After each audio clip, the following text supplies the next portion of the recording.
Programa Voz em Cena. Um oferecimento Nexus Hub Contabilidade, onde o real não se presume, é simples. Itineral Turismo, o melhor está por vir.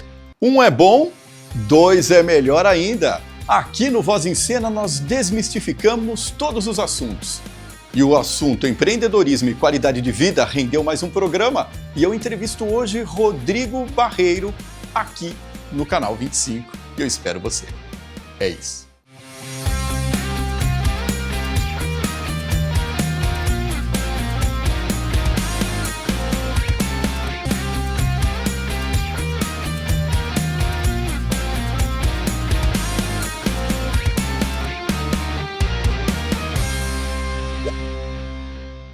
Programa Voz em Cena, sempre com assuntos interessantes e intrigantes, e vários programas que a gente já fez aqui deu não só reprise, mas como também deu a segunda parte. E é claro que essa pessoa ilustre aqui que a gente está conversando é o Rodrigo Barreiro, empreendedor, empresário, e também gosta de fazer um pedal, e a gente está continuando o assunto com ele. Mais uma vez, Rodrigo, bem-vindo ao Voz em Cena. Obrigado, sempre um prazer estar aqui.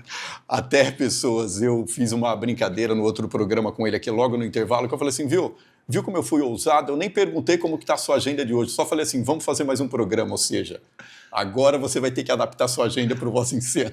Obrigado, Rodrigo. Está sempre liberado para você. Vamos lá.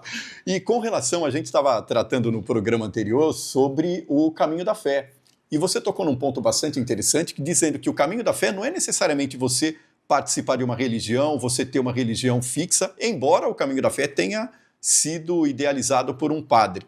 Essa questão ecumênica do esporte é bastante interessante. Eu quero que você explique para a gente aí também, Rodrigo, isso. Eu acho que o esporte ele está muito alinhado com o fé, né? Porque o esporte, o momento de maior dor, se você não tiver uma fé, se você não acreditar em você mesmo, você não consegue chegar até o fim. Então, ele anda num paralelo muito grande. Então, é bem místico mesmo a alta performance, qualquer desafio que você faz, eu acho que, sem dúvida nenhuma, caminha junto a espiritualidade, né, e o esporte.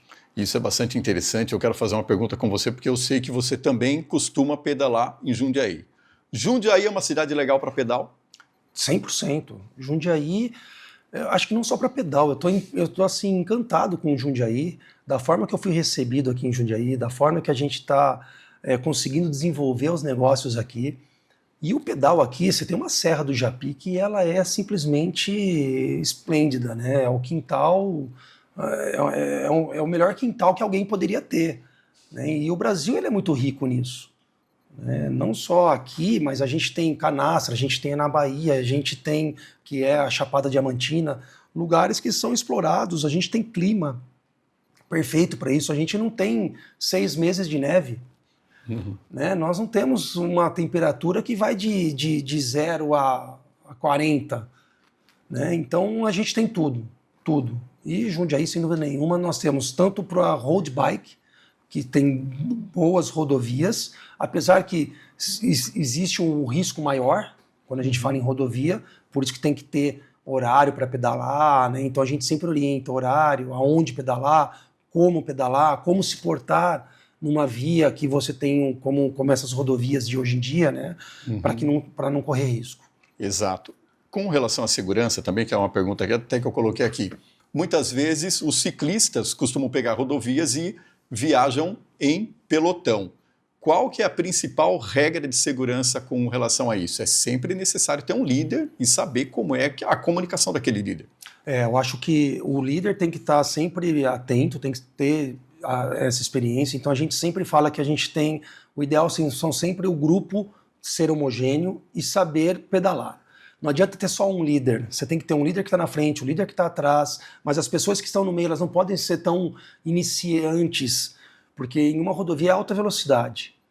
Né? Quando você está em cima de uma bicicleta dessa, fazendo um treino, principalmente em pelotão, corre-se o risco de você dar um esbarrão em alguém e você potencializa o acidente demais. Então você está andando no acostamento, por mais que você está andando no acostamento, mas é uma faixa pequena. É uma faixa pequena, você está muito próximo do alto fluxo da rodovia. Então eu digo, não adianta você colocar pessoas sem experiência dentro do pelotão, que se torna mais perigoso ainda. Então não é apenas um líder, todos têm que ter um conhecimento de como se portar dentro de um pelotão. Rodrigo, qual foi o menor percurso de bike que você já fez e qual está sendo o maior? Porque essa pergunta, quando a gente fala de esporte, o pessoal fala assim, olha, quando é fisiculturismo, quanto você carregou de carga? Agora, no caso, quanto você já pedalou? Olha, eu fiz já a Transportugal, né, que já foi, eu acho que foi a maior, né, 1.200 quilômetros. Então, basicamente a gente sai, faz toda a linha de Portugal, chegando até Vigo, que é na Espanha. Mas eu já fiz outras, como Transandes, um pedal assim maravilhoso de 7 dias, que foi também surreal. A gente percorreu 670 quilômetros. Aqui no Brasil, o próprio Caminho da Fé, quando você sai de São Carlos, você está falando em 580 quilômetros. Você tem a Serra do Rio do Rastro, você tem vários locais hoje que te favorece a fazer grandes quilometragens. Agora, a menor, eu falo para você, daqui a padaria já se considera um pedal. A gente liga e fala assim, 2 quilômetros já é a menor. Exato, tem sempre isso, né? Muito interessante. E qual delas que você fez que exigiu um preparo maior? Qual delas que você chegou no meio do caminho? Eu sei que para atleta não tem isso, né? Quando você chega no meio e está desanimado, você fala, pô, cara, para eu voltar é a mesma distância, então vou prosseguir. Exato. Olha, você sabe que em provas e desafios eu nunca tive muito esse problema, porque eu sempre chegava bem preparado. Então eu sempre me preparei muito bem antes. Agora, nos treinos eu falava assim, nossa, o que eu estou fazendo aqui? Né? Agora, tem um caso, eu estava morando na Bahia e eu falei assim, pô, eu preciso voltar. Foi quando eu decidi voltar para o esporte, porque eu estava gordo, estava completamente precisando voltar a fazer uma atividade. Falei assim... Aliás, permitir um parêntese aí. Geralmente, quando a pessoa olha para um atleta, fala assim, viu, nossa, mas você está em forma, etc e tal. Você chegou a pesar quantos quilos, Rodrigo, antes de ir para essa parte fit aí? Eu cheguei a pesar 97 quilos, que para mim é demais. Sim. Que para mim é bastante. Eu nunca fui uma pessoa que chegou a ser obesa. Obeso. Né? Eu não tenho muito essa característica. Mas eu fiquei completamente se você pegasse meus exames, você via que estava completamente lá dentro, estava todo desorganizado. Então, eu não apresentava muito cheio, mas eu estava completamente disfuncional interno, né? Todos os exames. Então, eu acho assim, quando nós nos dedicamos a isso, você vai ter melhoras físicas. Por isso que você vai chegar no desafio e não vai ter isso. Agora, esse caso que eu voltei, foi o dia que eu falei assim, pô, eu preciso voltar. E, putz, você vai voltar como? Eu falei assim, eu vou fazer essa prova. Aí eu fui fazer uma prova na Bahia, numa cidade chamada Serrinha, um percurso que, olha, eu lembro até hoje o dessabor de ter sangue na boca de tanto esforço que eu fiz. Aí chegou num certa subida, assim, eu parei a bike, joguei ela do lado, falei, eu não aguento mais, não sei o que eu vou fazer aqui, eu vou ficar aqui esperando alguém passar para me levar embora. Mas aí aquilo que eu te falo aí da fé, né? Aí você chega ali e você fala assim, poxa, mas tem um porquê eu tô aqui. E aí foi aquele momento que se acalma, toma uma água, toma um gel, recupera um pouco as forças, o fôlego, e fala assim, não, eu vou até o fim, vou continuar. E ali me fez voltar de fato para o esporte. Então esse é o caso que eu acho que foi o mais sofrido que eu já tive em pedal, foi esse aí. Toda vez que você tem que contar uma dificuldade, você fala, esse aqui é o Orconcourt. Esse aqui, eu falo, quase que eu peguei a bicicleta e joguei pelo morro. Faz parte. Faz parte. Uma coisa interessante também é que enquanto a gente está pedalando por outros lugares, por outras paisagens, fora do mundo corporativo, é um momento que geralmente a gente usa para fazer uma higiene mental, né, Rodrigo? Isso que é interessante ressaltar também. Cara, eu digo que eu resolvo os meus problemas em cima da bicicleta. Então, quando eu tenho uma reunião difícil, quando eu tenho uma situação difícil, alguma decisão a ser tomada, eu prefiro falar assim, olha, deixa eu dar uma pedalada. Porque é impressionante, quando você está pedalando, no meu caso, né, e no caso de muitos clientes que eu tenho, eles relatam exatamente isso. Falam assim, cara, é uma terapia. A bicicleta ela é uma terapia. e a gente se conecta muito com a natureza. Aqui no interior a gente é muito mais mountain biker, né? E a mountain bike, você visita lugares inacessíveis de carro. Então a gente chega em lugares, assim, paisagens, em cachoeiras, em riachos, que é surreal. Só a bicicleta leva. Só a bicicleta leva. Então, assim, você tem uma conexão com a natureza, você tem uma conexão com você mesmo, então você fica ali, né? E você resolve muitos problemas. Aí eu chego de um pedal desse já com toda a solução de todos os problemas. Já deu para fazer o checklist enquanto pedalava. Só executar. Interessante. Aqui no nosso programa nós conversamos com pessoas de todas as matizes, de todos os segmentos, de uma maneira fluida, clara e objetiva. Rodrigo, obrigado nesse primeiro tempo. A gente volta daqui a pouco. E agora você fica com a mensagem dos nossos patrocinadores. É isso.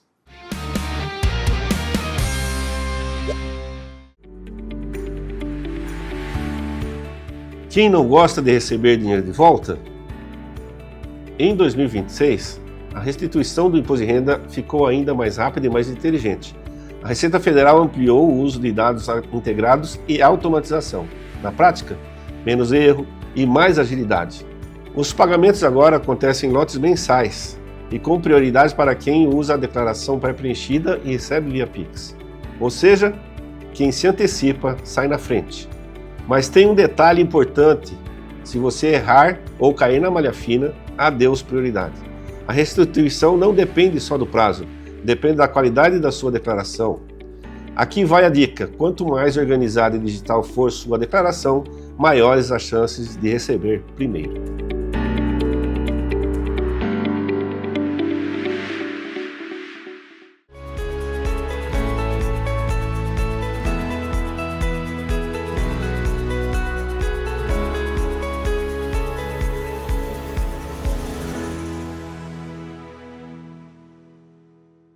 Na Itinerol, sua jornada é nossa prioridade. Excelência em cada trajeto. Com nossa sala de comando operacional e monitoramento via app, garantimos a segurança e pontualidade, especialmente para fretamentos. Tecnologia e dedicação humana se unem para oferecer a você e sua equipe o máximo em qualidade, segurança e conforto. Itinerol, inovação e confiança em cada quilômetro. Viaje com a inteligência que move o seu negócio.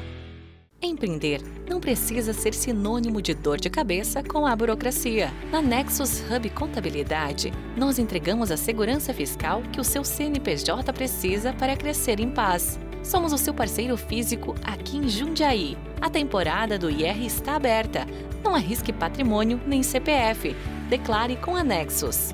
Nexus Hub Contabilidade, onde o real não se presume. É simples.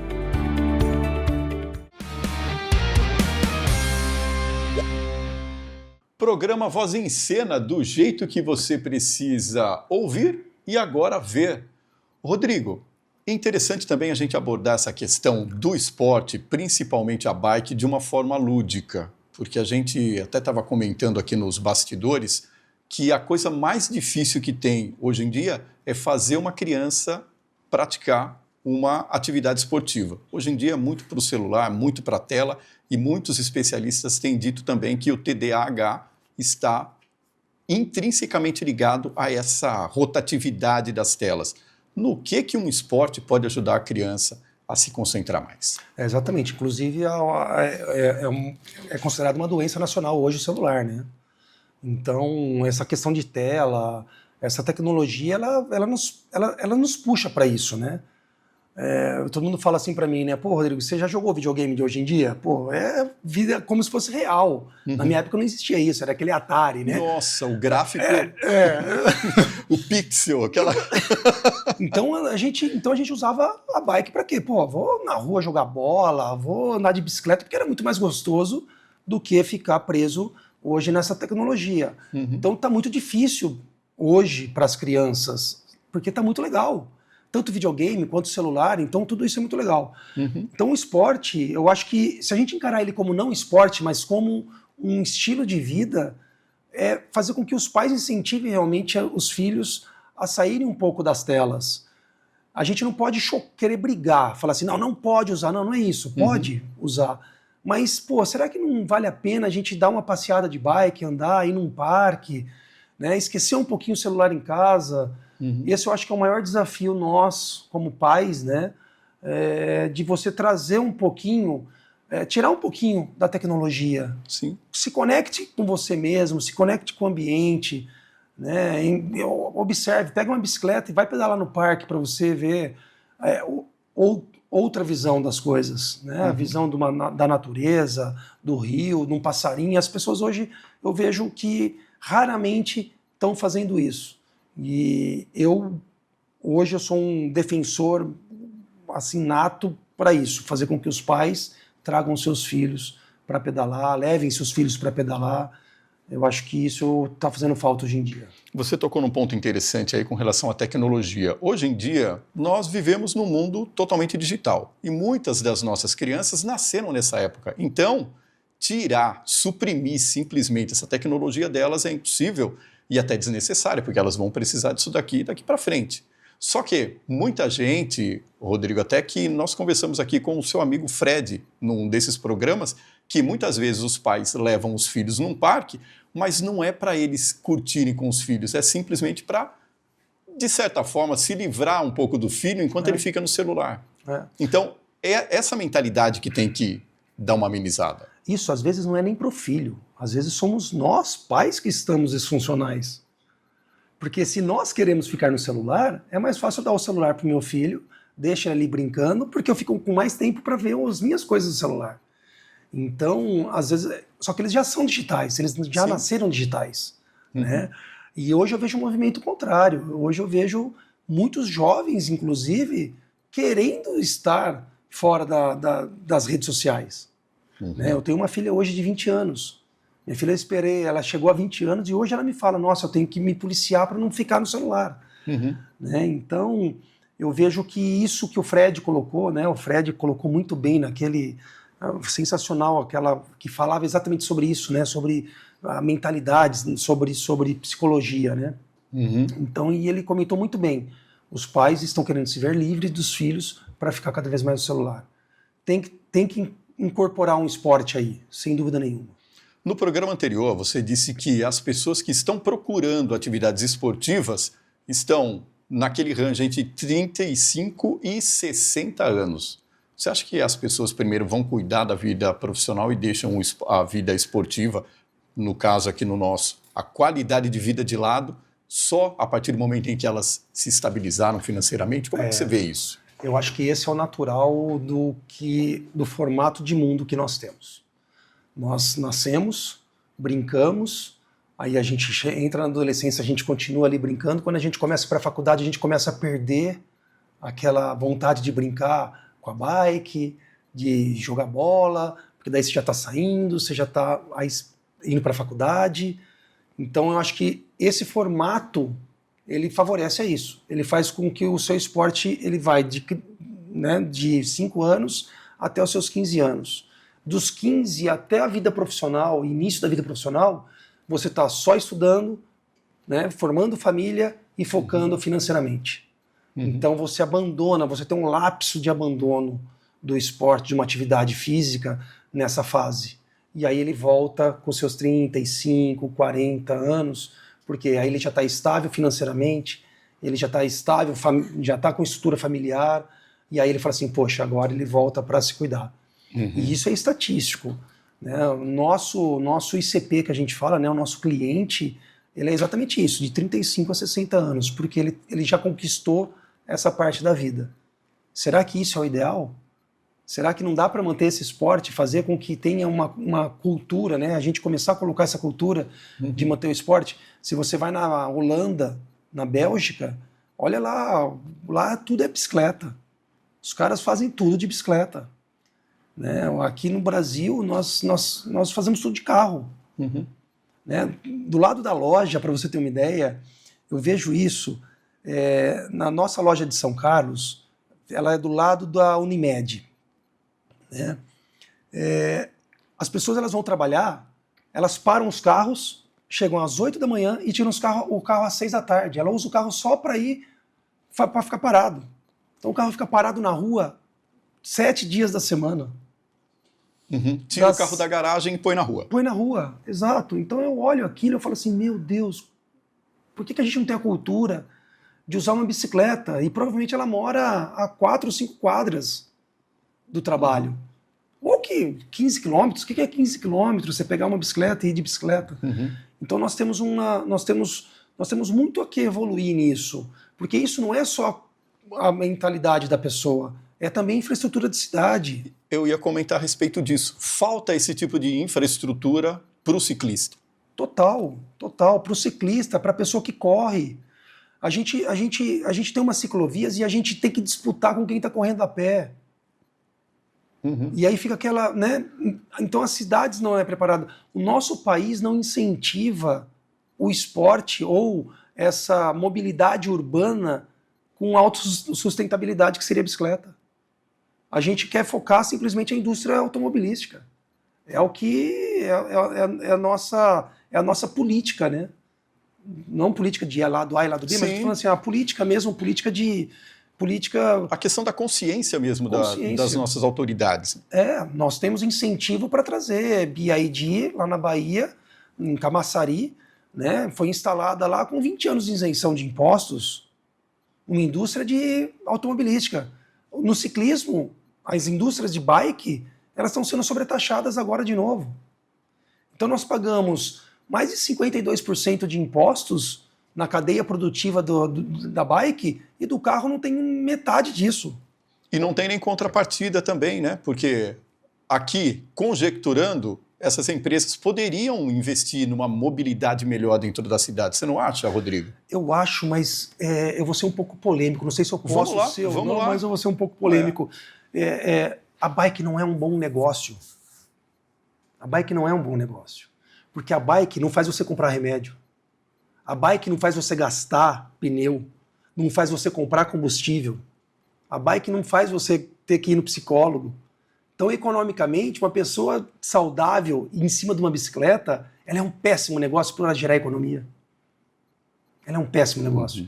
Então, qual que é o interesse dos órgãos públicos realmente fomentar esse negócio? Fomentar a bicicleta. Eu prefiro fomentar o carro, fomentar o celular, fomentar distúrbios, porque tudo é econômico. Então é um jogo econômico, né? E é muito cruel isso, mas é exatamente isso que acontece. Uma pessoa que ela se torna saudável e uma pessoa de esportista, ela simplesmente ela não vai gastar com muita coisa. Exatamente. Com muita coisa. Eu lembro que até no primeiro programa, ainda bem que eu lembro, né? Porque foi bem recente. Você colocou que, a partir do momento que você começou a praticar esporte, aquela questão da bebida, aquela questão daquelas comidas que você costumava ingerir antes, acabaram praticamente sendo mitigadas. Aí o que acontece? A gente percebe, né, Rodrigo, que a partir do momento em que a gente pratica uma atividade esportiva, muitos alimentos, muitos costumes, muitos hábitos que a gente tinha que não eram tão salutares, que não eram tão saudáveis, a gente vai deixando automaticamente. E aí cai exatamente nisso que você falou. Exatamente. E você se torna uma pessoa mais calma, mais ponderada, porque você já destravasou tudo no esporte. Então você se torna uma pessoa, sem dúvida nenhuma, com mais... Sabe quando você dá aquela... Né, você tá serenidade, você está bem mais tranquilo, sem dúvida nenhuma. E hoje em dia nós temos a tecnologia que favorece isso. Nós estávamos falando de tecnologia. A tecnologia também favorece o esporte. Né? Se você pega uma bicicleta hoje nós temos a bike assistida. Ou seja, ela tem um auxílio do pedal. Então você não precisa mais ser extremamente um maratonista para fazer uma prova de maratona se você pegar uma bike elétrica, que é uma bike assistida, porque ela te auxilia. Então eu não preciso me manter hoje em muita alta performance para fazer o caminho da fé. Você me perguntou do caminho da fé. O caminho da fé tem que se preparar bastante? Tem, mas como que você vai? Dá para ir de bike elétrica. Vai se esforçar tanto quanto, mas ela vai te auxiliar, principalmente nos desafios mais difíceis. Então, assim, hoje em dia tem tanta coisa que não dá para entender o porquê que nós não estamos praticando, que as pessoas não praticam o esporte que só faz bem para ela mesmo. É o que eu falo para todo mundo. Coloque 30, 40 minutos. Acorde e ande.